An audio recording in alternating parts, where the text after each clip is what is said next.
Hi everyone, welcome back to DU SOL study of classes में। माफ़ी चाहता हूँ देरी से वीडियो अपलोड होने के लिए। कल आप लोगों का एग्जाम है इंडियाज़ फॉरेन पॉलिसी सब्जेक्ट का। तो बिना देरी के वीडियो स्टार्ट करते हैं। उससे पहले आप समझ लीजिए, एग्जाम में आपको ये 6 क्वेश्चन मैं आपको प्रोवाइड करवा रहा हूँ, यही देखने को मिलेंगे। बस क्वेश्चन का थोड़ा पैटर्न चेंज रहेगा, बाकी आंसर सेम ही रहता है। और अगर आप इनको अच्छे से याद करके रीड कर लें 5 बार, तो अच्छे से एग्जाम में स्कोर कर सकते हैं। तो आइए बिना देरी के वीडियो स्टार्ट करते हैं। तो हमारा फर्स्ट क्वेश्चन है, भारतीय विदेश नीति के मुख्य निर्धारक तत्व हमें बताने हैं और आज़ादी से लेकर अब तक इसका जो स्टेप बाय स्टेप विकास हुआ है उसकी हमें चर्चा करनी है। तो ये हमारा इंट्रो है, ठीक है, अच्छे से इसको पढ़ें। फिर हम मेन पॉइंट्स पर आ जाते हैं। विदेश नीति के मुख्य निर्धारक तत्व डेटर्मिनेंट्स, ठीक है। भारत की विदेश नीति को तय करने में 3 चीज़ें महत्वपूर्ण है। पहला भौगोलिक स्थिति हो गई, दूसरा आर्थिक ज़रूरतें, और इतिहास और संस्कृति, ये इंटरनल है, ठीक है। भौगोलिक स्थिति में आप ये लिखेंगे, अच्छे से इसे रीड करें। आर्थिक ज़रूरतें, इकोनॉमिक नीड्स हमें क्या क्या पड़ती है। एक विकासशील देश होने के नाते भारत को गरीबी मिटाने के लिए विदेशी व्यापार की नीति और निवेश की जरूरत हमेशा से रहती है।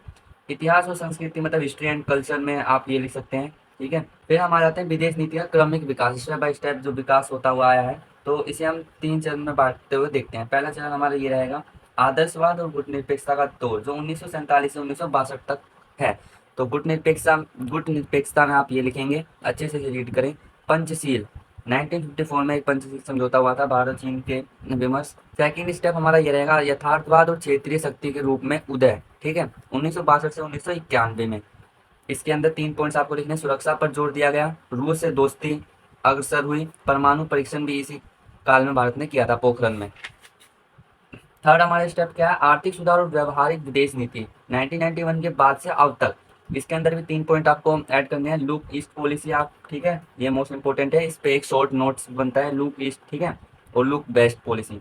अमेरिका के साथ संबंध मजबूत हुए, आज की नीति मजबूत भारत, ठीक है, ये हमारा निष्कर्ष है। सेकंड क्वेश्चन हमारा क्या है, शीत युद्ध के दौर से लेकर वर्तमान समय तक भारत और अमेरिका के बदलते संबंधों की विवेचना कीजिए। दोनों के बीच सहयोग और तनाव की मुख्य बिंदु क्या है। देखिए, भारत और अमेरिका के संबंध, बस आपको क्वेश्चन में क्या पकड़ना है, भारत और अमेरिका के संबंध। बाकी कुछ भी एक्सेट्रा कुछ भी दिया हो, जैसे ये भी दे सकते हैं 9/11 के उपरांत भारत संयुक्त राज्य अमेरिका के संबंध, ठीक है। मतलब क्वेश्चन घुमा फिरा के पूछा जाएगा आपसे। ये इंट्रो है, ठीक है, अच्छे से इसे पढ़ें। मेन पॉइंट हमारा है, शीत युद्ध का दौर, दूरियों और अविश्वास का समय, ठीक है, 1947 से 1991। शीत युद्ध के दौरान भारत और अमेरिका के संबंध काफी खराब थे, जिसके कारण मुख्य निम्नलिखित हैं। गुट निरपेक्षता और रूस से दोस्ती, भारत और रूस की दोस्ती बहुत गहरी थी उस समय, ठीक है। और अमेरिका चाहता था कि भारत उसके गुट में शामिल हो, जब 2 गुट महाशक्ति थी, ठीक है, अमेरिका और सोवियत संघ। अमेरिका पूंजीवादी और सोवियत संघ क्या था, आप ये कमेंट में बताना, 12th में आपने पढ़ा होगा। तो अमेरिका चाहता था वो हमारे गुट में शामिल हो, लेकिन भारत ने गुट निरपेक्षता चुनी। आगे चलकर 1971 में भारत ने सोवियत संघ के साथ दोस्ती की संधि भी कर ली, जिसमें 20 साल भारत और रूस के बीच एक संधि हुई थी, जिससे अमेरिका भारत से नाराज हो गया। पाकिस्तान को अमेरिकी मदद, देखिए, अमेरिका ने शीत युद्ध के दौरान भारत के बजाय पाकिस्तान को अपना सैन्य साथी बनाया, क्योंकि अमेरिका नाराज था भारत से। उसे भारी मात्रा में हथियार दिए, जिसे इस्तेमाल पाकिस्तान ने भारत के खिलाफ किया बड़े पैमाने पर। 1971 का युद्ध हुआ। बांग्लादेश की आज़ाद के समय अमेरिका ने भारत को डराने के लिए अपना परमाणु जहाजी बेड़ा, ठीक है, 7 फ्लीट कहा जाता है, हिंद महासागर में भेज दिया था भारत को डराने के लिए। तो सुनिए, रूस ने भी भारत की मदद की थी। अब है शीत युद्ध के बाद का दौर, दोस्ती और सहयोग की शुरुआत, ठीक है। क्वेश्चन अगर ये हो तो ये लिख देना पॉइंट्स बना के। 9/11 के उपरांत भारत संयुक्त राज्य अमेरिका के संबंध में सहयोग, ठीक है। 1991 में सोवियत संघ बिखरने और भारत द्वारा आर्थिक सुधार अपनाने के बाद दोनों देशों के रिश्ते पूरी तरह बदल गए, ठीक है। SNA परमाणु समझौता होता है 2008 में। आतंकवाद विरोधी सहयोग, ठीक है, चीन का बढ़ता प्रभाव, ठीक है, आर्थिक और व्यापारिक संबंध, रक्षा सहयोग, ये निष्कर्ष है हमारा। अच्छे से इन क्वेश्चन को रीड करें, ठीक है। थर्ड क्वेश्चन बहुत ही इंपॉर्टेंट क्वेश्चन हमारा है, भारत और चीन संबंधों की मुख्य चुनौतियां और विवाद के मुद्दे हमें बताने हैं, ठीक है।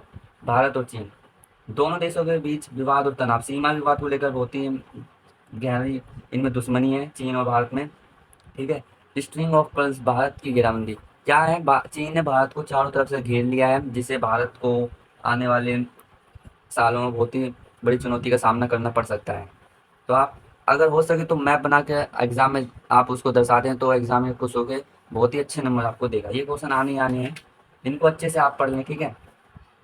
तिब्बत और दलाई लामा का मुद्दा, और इसके बाद जब चीन और भारत का युद्ध हुआ 1962 का, ठीक है, हम देख सकते हैं। सहयोग के क्षेत्र, अगर एग्जाम क्वेश्चन में अगर ऐड हो सहयोग, तो वैश्विक संगठन और जलवायु परिवर्तन, इन दोनों पर चीन और भारत साथ मिलकर काम करते हैं, ये निष्कर्ष है हमारा। शीत युद्ध के काल से लेकर वर्तमान समय तक भारत और रूस के बदलते संबंध इसकी विवेचना करनी है हमें, ठीक है। रूस और भारत की दोस्ती बहुत ही अच्छी रही है। शीत युद्ध का दौर संकट का साथी, शीत युद्ध के दौर में रूस ने बहुत ही साथ दिया है भारत का, आप देख सकते हैं, अच्छे से पढ़े इसे। कश्मीर मुद्दे पर वीटो, बाहरी उद्योगों में मदद भी की है। वर्तमान दौर 21वीं सदी में बदलते संबंध, ठीक है, 1991 के बाद से अब तक। 1991 में सोवियत संघ के बिखरने के बाद भी दोनों देशों के मजबूत रिश्ते बने रहे, लेकिन अब इनमें कुछ नए आयाम जुड़ गए हैं, जैसे रक्षा और सैन्य सहयोग, ठीक है। इन्हें अच्छे से पढ़ें। ऊर्जा और तेल क्षेत्र में परमाणु ऊर्जा, ठीक है, तमिलनाडु में स्थित कुडनकुलम परमाणु ऊर्जा संयंत्र रूस के सहयोग से ही बनाया गया था। संबंधों में चुनौतियां भी आई हैं और मतभेद के बिंदु भी आप देख सकते हैं। रूस और चीन की बढ़ती नजदीकियां, ठीक है ना, रूस और चीन बहुत ही गहरी दोस्ती होती जा रही है, इससे भारत थोड़ा नाराज है। भारत का अमेरिका की तरफ झुकाव आप देख सकते हैं, यह निष्कर्ष है हमारा। फिफ्थ क्वेश्चन हमारा है पाकिस्तान से सीमा पार आतंकवाद, लॉन्ग क्वेश्चन है, ठीक है, और ओनली आतंकवाद एक वर्ड दे देंगे शॉर्ट नोट्स में, बाकी आपको लिखना ही है, अच्छे से इसको पढ़ लें, ठीक है, अच्छे से इसे रीड करें। प्रमुख आतंकवादी घटनाएं हुई थी 2001 का संसद हमला, 2008 का मुंबई हमला, 2016 का पठानकोट और उरी हमला, 2019 का पुलवामा हमला, और करंट में भी एक हमला हुआ था, आप लोग कमेंट करेंगे और उसके जवाब में भारत ने क्या जवाब दिया वो भी बताना, ठीक है, अच्छे से इसे रीड करें। भारत की बदलती रणनीति, ठीक है, सैन्य जवाब, अंतर्राष्ट्रीय अलगाव, ठीक है, आपको पता होगा फाइनेंशियल एक्शन टास्क फोर्स जो FATF है उसने पाकिस्तान को ग्रे लिस्ट में डाल रखा है, ठीक है, ये निष्कर्ष है।